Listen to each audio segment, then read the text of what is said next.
Hello students, आज हम लोग पार्टनरशिप चैप्टर में format of profit and loss appropriation account के बारे में जानेंगे।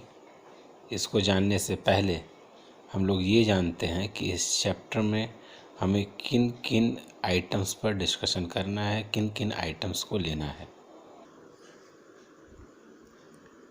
इस चैप्टर में हम लोग interest on capital, interest on drawings, interest on partners loan, partner salary, partners commission, amount transfer to reserve, rent payable to partner and managers commission के बारे में डिस्कशन करेंगे।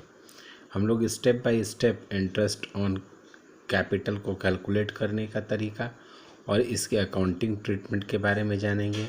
इंटरेस्ट ऑन ड्राइंग को कैलकुलेट करने का तरीका और इसके अकाउंटिंग कंडीशंस के बारे में जानेंगे। हम लोग इंटरेस्ट ऑन पार्टनर्स लोन को कैलकुलेट करने का तरीका और इसके अकाउंटिंग ट्रीटमेंट के बारे में जानेंगे। पार्टनर्स सैलरी, पार्टनर्स कमीशन कैसे कैलकुलेट होता है इसके बारे में जानेंगे और इनके अकाउंटिंग ट्रीटमेंट के बारे में जानेंगे। अमाउंट ट्रांसफ़र टू रिजर्व के बारे में जानेंगे और ये जानेंगे कि कैसे इनका अकाउंटिंग ट्रीटमेंट किया जाता है। रेंट पेबल टू पार्टनर्स और मैनेजर्स कमीशन के बारे में जानेंगे। पहले इन सभी आइटम्स को profit and loss appropriation account में पुट करने के कंडीशंस को समझते हैं। ध्यान देंगे, rent payable to partners, interest on partners loan and managers commission, इनको ट्रीट करने के दो कंडीशन हैं, दो तरीके हैं। इनमें सबसे पहले आपको हम ऑप्शन नंबर 1 के बारे में बताते हैं। यदि आप ऑप्शन नंबर 1 को अडॉप्ट करते हैं तो इनमें आपको profit and loss appropriation account बनाने की ज़रूरत है। Profit and loss appropriation account of dash dash dash for the year ending dash dash dash.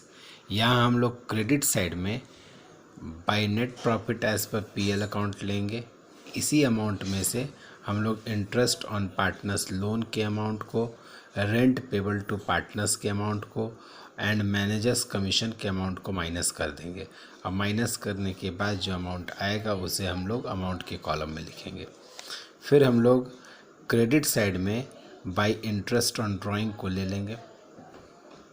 Debit side में profit and loss appropriation account के डेबिट साइड में to interest on capital, to partner salary, to partners commission, to transfer to reserve को लेंगे।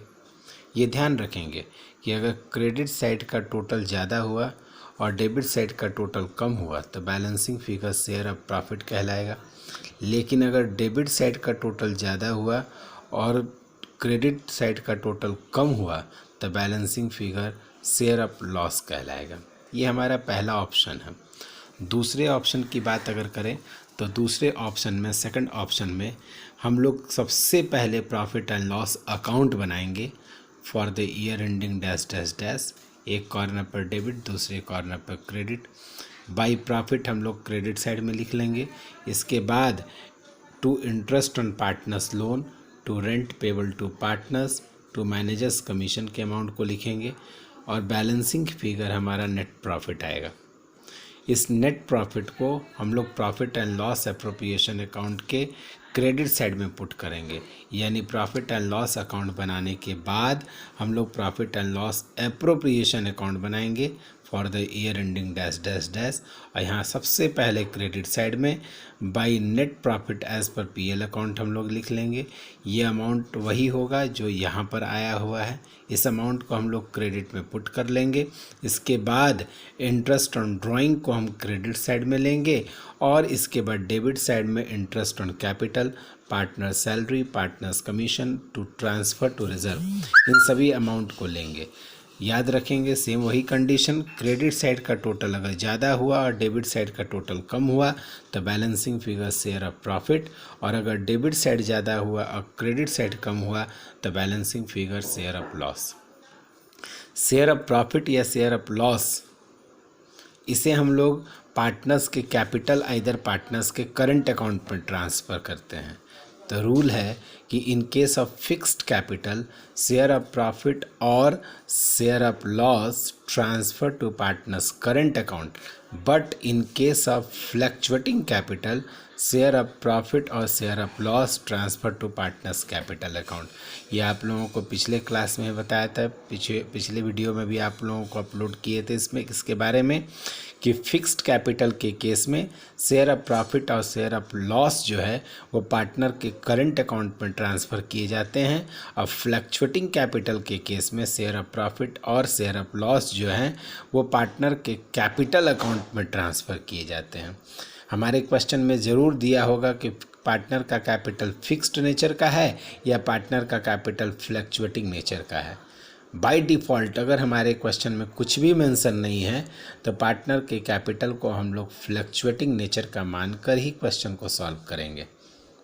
Okay, next class में आप लोगों को इसके आगे के टर्म कंडीशंस बताएंगे। Thank you.